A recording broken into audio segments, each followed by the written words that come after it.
Welcome to Fresh Talk News Channel. Today, we delve into a major news development. A new release of files, ordered by President Trump, includes handwritten notes from the killer of Robert F. Kennedy, notes in which the assassin stated that the presidential candidate must be disposed of. Roughly 10,000 pages of records related to the 1968 assassination of Robert F. Kennedy have been made public. Among them are notes from Sirhan Sirhan, the convicted assassin, who acknowledged an obsession with killing the U.S. Senator and Democratic presidential candidate. This release continues the wave of declassified documents ordered by Donald Trump following the start of his second term in January. Just a month ago, unredacted files related to the 1963 assassination of President John F. Kennedy were also released. Those earlier documents revealed more details about Cold War-era U.S. covert operations abroad, but offered little evidence to support conspiracy theories surrounding JFK's death. Robert F. Kennedy was fatally shot on June 5, 1968, at the Ambassador Hotel in Los Angeles, moments after delivering a victory speech following his win in California's presidential primary. Sirhan Sirhan was convicted of first-degree murder and remains in prison serving a life sentence. The newly released files include photos of handwritten notes by Sirhan. One was written on the back of an empty envelope from the IRS's Los Angeles district office. It read, "RFK must be disposed of like his brother was." Sirhan had also filled pages of a Pasadena City College notebook with chilling phrases such as, "RFK must die," and "RFK must be killed."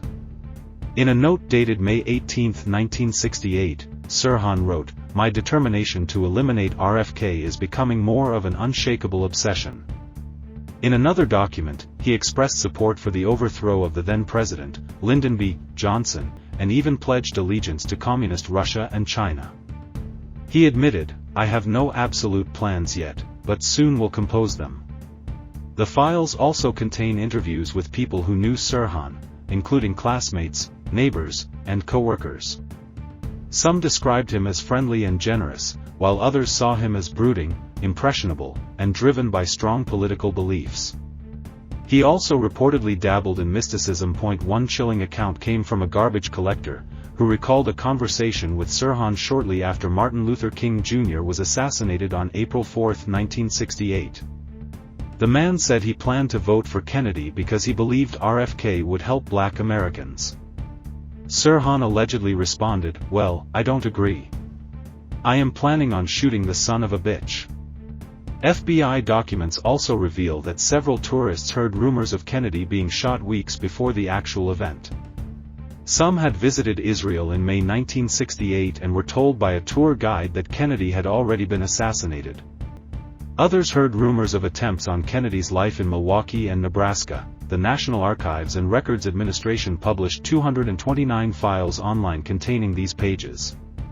While many of these documents had been released before, some had never been digitized and were sitting in federal archives for decades. President Trump, a longtime skeptic of U.S. intelligence agencies, has called for transparency in high-profile investigations.